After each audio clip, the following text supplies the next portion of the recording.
2025 has been a pretty good year for OnePlus. They've had the OnePlus 13 that they launched back in January, which was a fantastic phone. They did the OnePlus Watch 3, then the OnePlus Watch 3 43mm, and now, before the year's out, they've got a new flagship phone with the OnePlus 15. This thing's been pretty impressive. I've been using it now for about 2.5 weeks or so, and I really like it. Stick around, let me tell you about this thing.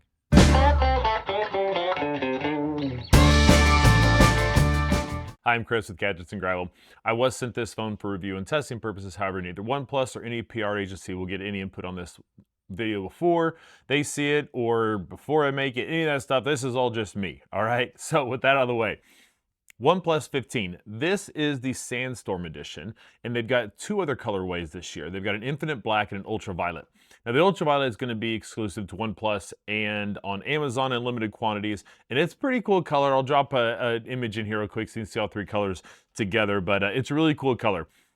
But the Sandstorm, I really like this. It's kind of an off-white, tannish colored phone with some really cool design choices and materials that are being used on this phone. So I'm going to go through and tell you a little bit about the design of the phone, some of the software features that I like, daily use and performance. We'll go through the camera as well because that is a big deal this year because OnePlus has gotten rid of their, they didn't get rid of, it's just ended their Hasselblad, their longtime partner in the camera world. And this is the first camera that they've done without that. And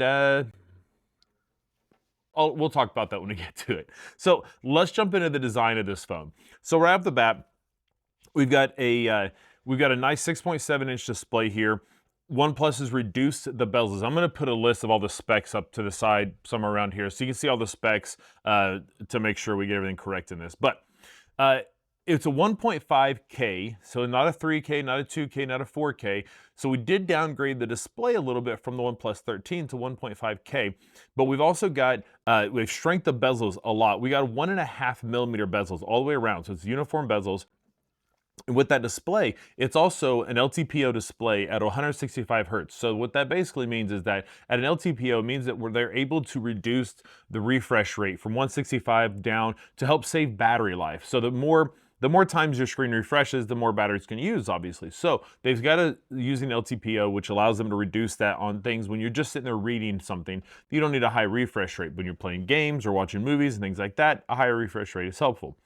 It also can do 4K 120 frames per second when you're gaming and things like that. So you've got excellent visuals and response time from the phone. And powering all of this is the Snapdragon 8 Elite Gen 5 that has been supercharged by OnePlus. So they've done some custom tuning on this to make it perfect for daily use as well as gaming and heavy production on it. So using this has been great. I haven't had any issues as far as glitches or slowdowns like that. And we'll get more on that in the performance. But so that's what we're using. But they're using what they're calling their trinity of processors here. So along with Qualcomm Snapdragon 8 Elite Gen 5, tuned by OnePlus, they also have a dedicated touch response chip in here to ensure that we get, when you touch the screen, it's going to do the thing that you want it to do. It's at 3200 Hertz, sorry, which is significantly over most other phones. Along with that, they've also got so they've got our dedicated touch response chip, we got our main processor, and then we've also got a dedicated Wi-Fi chip that OnePlus has included in this. And I have noticed with this chip, stronger connections and more consistent connections on my property. I've got a lot of space out here, and when I leave away from my main house or my shop where most of my Wi-Fi is at, I generally lose it once I get away and get behind some trees or other buildings on my property. However, I've held on to that connection way further away than any other device using the OnePlus 15, so I've been very happy with that. So on that, we've also got, so the cool thing with the Sandstone is, so on this frame here, this outer frame of this, it has got what's called a micro arc oxidation, MAO.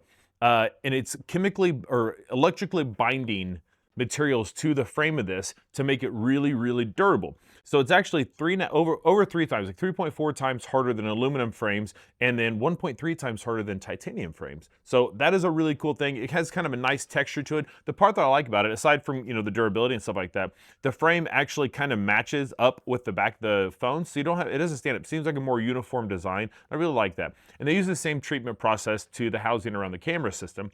And in the back, we've got a cool textured glass here on the back. that has been really, really nice. I haven't been using a case with this, and I've taken it. It's been on the tractor. It's been out with me working. It's been daily lifing with me, and it looks fantastic. Speaking of the camera housing, some of you remember the previous OnePlus phones, they'd switched to this circular design, dinner plate design for a few years now, and this is the first one they've done with the Hasselblad partnership gone. They've decided, what a bug on me here, decided to redesign the camera housing as well, and now we've got this square look over here on the side. So I don't mind it, it's all right. It's wide enough, we don't get any, super bad wiggles on it, so I can deal.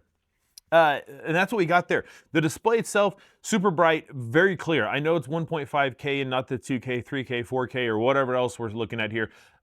It's very clear, very vivid. There's no issues with graininess or anything like that. So if that's a concern of yours, you can erase it. We've got our power and volume rocker on one side, and on the other side, you may remember, OnePlus has had an alert slider, so you could use it to change different states of your phone's ringtones, whether it's vibrate, ring, or silent. And they did away with it on a few years back. I believe the OnePlus 8, 9 maybe? Maybe it was a 10? I don't remember. They did away with it. Nobody liked it. Everybody was mad. Got rid of it. So they brought it back. It's gone again. So now we don't have a slider. We've got a button. And out of the box, this is programmed to work with OnePlus's new AI on-device partner thing called PlusMind. It is customizable though, so you can customize this to run a few different functions if you want. Launch your camera, start launch an app, do a few different things. So you can customize that and change it to what you'd like. So we'll talk a little bit about the PlusMind here in a moment when we get into the software side of things. Battery, we have a 7,300 milliamp hour battery in this thing. 7,300 milliamp hour, that's freaking huge. And it's packed inside of this phone, and the way they're able to do that is they're using the newer battery technology, lithium carbon battery, instead of the lithium ion silicon type stuff we've been using for years now. So this carbon battery helps it to have more energy density in the same size package it may have been using before. It also runs cooler. It also has better charging rates. So you can do 80 watts charging wired using the included charger in the box and cable. Yes, that's wild. They're still including chargers in the box. It's amazing because when you use that, you get excellent recharging rate on this. At a 7,300 milliamp hour battery, it's going to take a minute, but with this at 80 watts, it charges up super quick. You can also use their AirVooc or air charging, which is their own proprietary charging using their charger. You can get up to 50 watts of wireless charging out of this too, so it's really nice. We're not using Qi 2 with the magnets on the back of it. It does have some magnetic qualities to it, but if you're trying to use a vertical stand with magnets, it's gonna fall off, so just keep that in mind. So that's our battery life. Our battery on that, we'll talk battery life and performance. In terms of keeping it cool, so like I mentioned with that silicon carbon battery, it's not gonna overheat as much. I haven't had any issues in using it, getting hot, and again, cover that in performance, but to help with that as well, we've got a 360-degree cooling system in this to help with dissipate heat from that Snapdragon 8 Elite Gen 5 processor and battery and all the stuff this phone can do, so that's really good for there. And that's what we got for in terms of design and the general hardware of everything here. I'll go ahead and run through the cameras. So we do have triple camera setup on the back. Each camera is a 50 megapixel camera. On the front side, we've got a 32 megapixel camera with autofocus in it, and it's an RGBW, so it means we have better whites on the front-facing camera. Again, we'll cover that when we get to the camera section. So with that, let's talk about the software. In terms of software on the OnePlus 15, it's running Android 16 with OxygenOS 16 on it as well. So this is OnePlus's newest version of their operating system, and I've always been a fan of OnePlus's OxygenOS. It's been clean, it's got good functionality, it doesn't get in the way, it isn't overcrowded, so it's really, really nice. I like it a lot. It's probably my favorite Android skin. It's real close between that and Pixel's. I really like Pixel's skin as well. But so OxygenOS 16, they've got kind of a new theme on this version called Luminescence. So you can see it in a few different apps. If you look at like the calendar app, the dialer app, and things like that, when you touch buttons, you'll notice where you touch on the screen, it kind of lights up the things around it. So it's kind of a cool little feature there. Ooh, one thing I did forget to mention. In the design side of things and the hardware, I say what reminded me here is because when you touch the fingerprint scanner on this, you got a bunch of different effects. You know, it can glow around your finger, look like it's exploded with sparks, things like that. That reminded me because the fingerprint scanner on this thing is super fast. It is the fastest. It's accurate. Like I don't get false touches on other fingers, but I can just quickly tap it and it unlocks. It is crazy fast. So I did want to mention that. I really, really appreciate that in this. So back to the software. Everything's super clean. There's not a lot of bloat. OxygenOS gives you lots of ways to customize it. You can change icon sizes, backgrounds, animations when you swipe between screens. All that stuff can be customized on OxygenOS, and they continue to allow you to do that in OxygenOS 16. With that, they've also included, like I said, Plus Mind, and this is their new AI agent type system that they're running on this, and it works really well.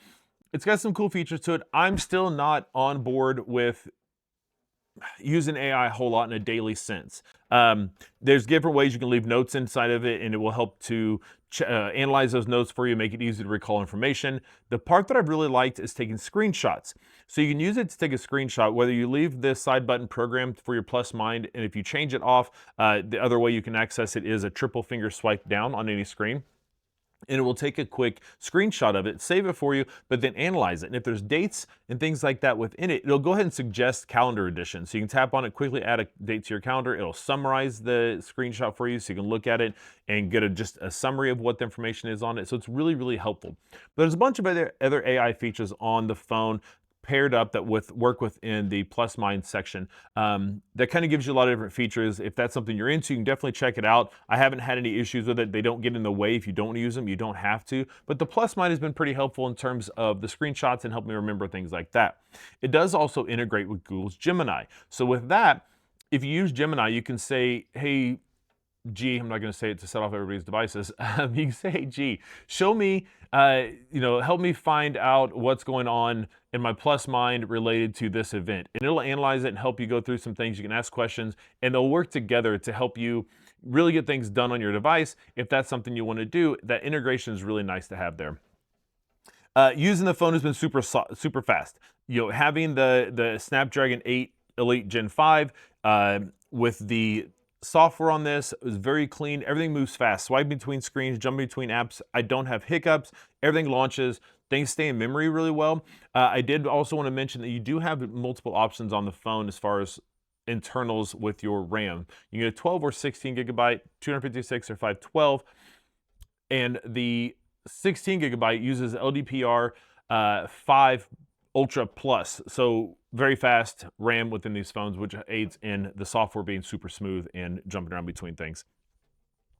Android is nice. Android 16 has got some nice features in it, but you're not going to have like the Material U that you're going to get on the Androids using or Pixel devices running Android 16. Instead, you get what OxygenOS has, and it's a nice system. I really like it. You get a lot of theming options in it. The settings menu is easy to navigate. You have different options, and whether you want to use what they call their shelf, which kind of puts some shortcuts to different apps and things that you use. When you pull down from the top, you can have it go straight to the settings. You can have it be dual side settings or notifications. So you get a lot of flexibility on the phone, and I appreciate that OnePlus allows us to have those things on here. And that's that part of it. Let's talk about the cameras. Cameras. That has always been kind of a touchy situation when it comes to OnePlus. For years, their phones were really good. They're fast, they're powerful, they have all this stuff. And the one caveat was, if you love cameras, you maybe don't want to do a OnePlus phone. In the last few years, though, it has been really, really, really improving. The OnePlus 12, when I tested that a few years back, it was great. I really loved the way that OnePlus had adjusted their camera algorithms. The sensors were better, and they're still partnered with Hasselblad, so you still had some of that DNA in there. Kept it with the OnePlus 13. It was a great camera phone. It took really, really good photos. And the OnePlus 15, with their new system, their Detail Max engine, is really good. I'm not missing any of the Hasselblad DNA within this. The camera's been great. Like I said before, we get triple 50 megapixel cameras on the back and a 32 megapixel on the front. And the cameras have been great. Using these, we get a good option with them. We've got good digital zoom. We got good optical zoom. Everything has been nice. The ultra wide has been super helpful. Taking photos with it, part of the system, the Detail Max, has got really fast capture. I don't have a lot of delay. So I'm gonna drop some photo samples in from just the camera itself, but then also some comparisons I took with the Google Pixel 10 Pro XL as well as the OnePlus 13. And when I was taking some of these photos, one of the photos I took is I just grabbed a handful of leaves and dropped them in front of the camera and took a photo, tapped the button. I had to try many more times with both the Pixel and the OnePlus 13 to get that capture. I'd hit the button, I'd drop, hit the button, and the image it would give me was the leaf still in my hand. I did eventually figure it out. It was worse on the OnePlus 13 than it was on the Pixel 10 Pro XL. And on the OnePlus 15, I could almost get it every single time. I hit the button, and it was so much closer to being accurate to the touch than it was on the other devices. So I really appreciate that. You can also notice in some of the photo comparisons that with the OnePlus 13 compared to the other two devices, is the OnePlus 13 tended to be warmer on all the photos. The OnePlus 15 is almost too cool in some places. So it comes down to a preference, and of course all these can be edited out. So with the OnePlus 15, you've got all the modes you're going to want to have. You've got night mode, you've got action modes, you've got all the things you could want, panorama, all that good stuff, slow mo. There is a high res mode. It'll take a 26 megapixel camera or an image. So yes, we have a 50 megapixel, and we're taking 26 in the end. But it's using a lot of computational photography and a lot of different parts of the phone. And it's going to take that image, and it's going to capture multiple images within one shot. And it's going to take all that information and combine it down into a 26 megapixel image. Super high resolution image. I got these ladybugs flying around in the fall here, and they get kind of aggressive. So you end up with a super high resolution image that you can do a lot of details, see a lot of details, and do a lot of editing with if you'd like to. Video on this has been really nice too. You get 4K 60 frames per second if you want. It's been super solid. I'll drop some video in here as well. All right, so here's a video sample from the OnePlus 15 with me moving around so we can check out some of the stability and the microphone quality using the front-facing camera. So I do have on the HDR as well as the ultra steady feature that they have on here. We're recording right now from the ultra wide camera. We'll switch over to the standard. So we got here, you can see difference in quality a little bit. We're gonna move into some lighting, see what that changes for us here. And then let's check out the zoom, all that gets in there. All right, so here's what the video looks like when we're doing front-facing camera. You can catch the audio out of this, and I don't know, I think quality looks pretty good, at least when we're looking at it live. I've also taken some video that I'll show later in some of my future videos I've been recording with this before I was able to share video. So I'll share some of that as well, but I did capture a little bit of video, so I'll shoot that and drop that in here as well so you can check that out. The camera system has been really well, been functioning really well. I've really enjoyed it. I don't see any drop off from the OnePlus 13. I know there are a lot of people concerned about that. I haven't noticed it. In fact, I actually prefer the camera on this over the OnePlus 13, partially because of the tones, but also feel like it has better response in capture time. It does better avoiding blur. The nighttime has been really good on this. The night mode has been fantastic. I've been really impressed with that. So I'm going to drop some of those photo samples in here, as well as comparison shots from the other phones. And then let's talk about the performance and daily use of this phone.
So like I said, I've been daily using this phone now for about two and a half weeks now.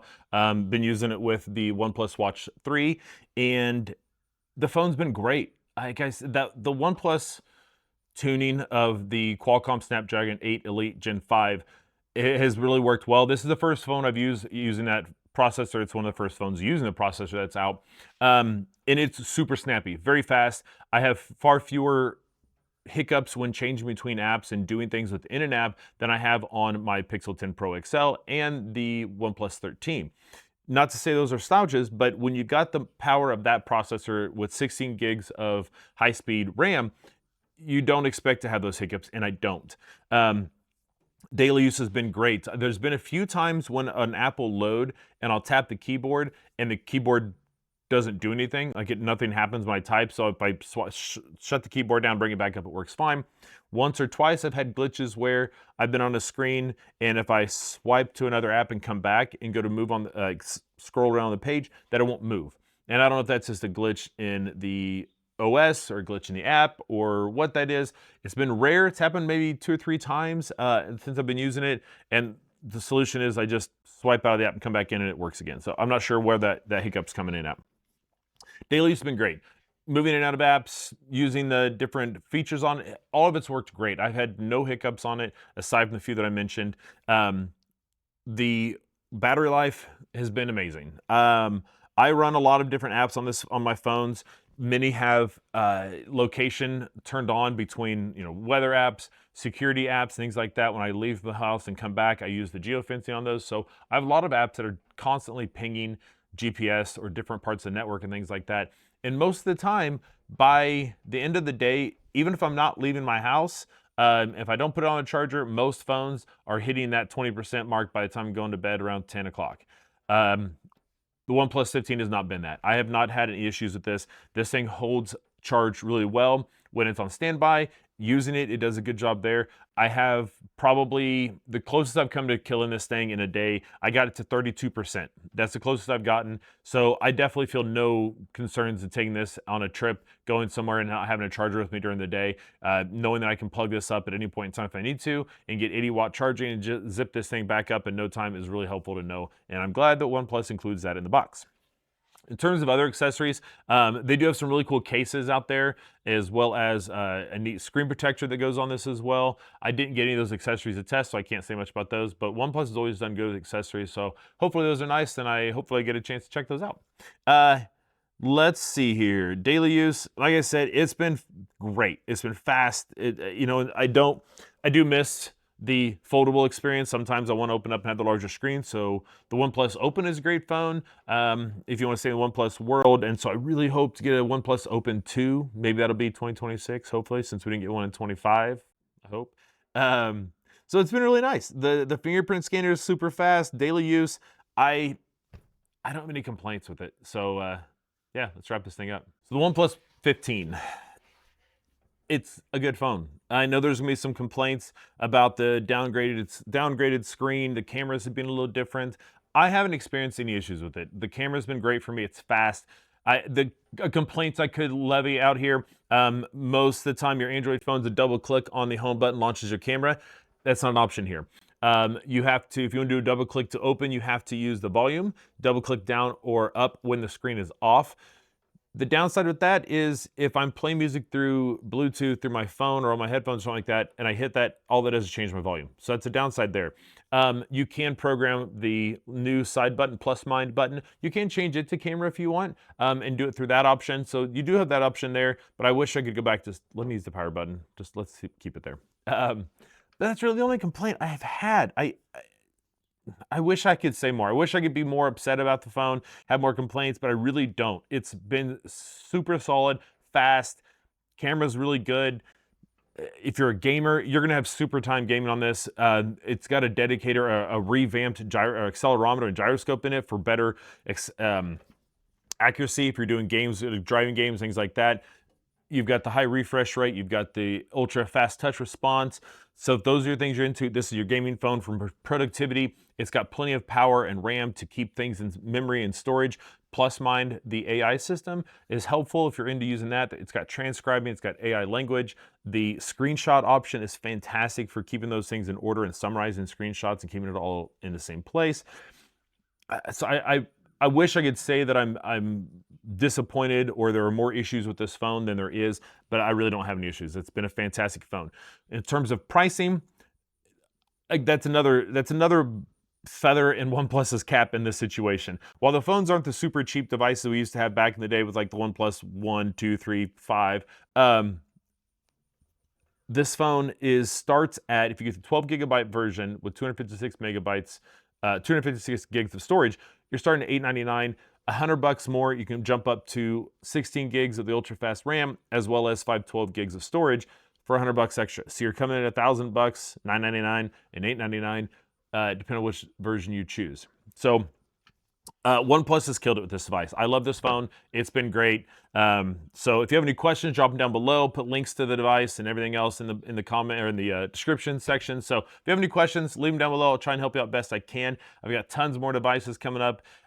New smart lights. I've got vacuums. I've got some outdoor power tools coming up. So lots of stuff. So make sure you subscribe, hit that bell icon so you don't miss any future videos. And thanks for sticking around. Look forward to seeing you in the next one.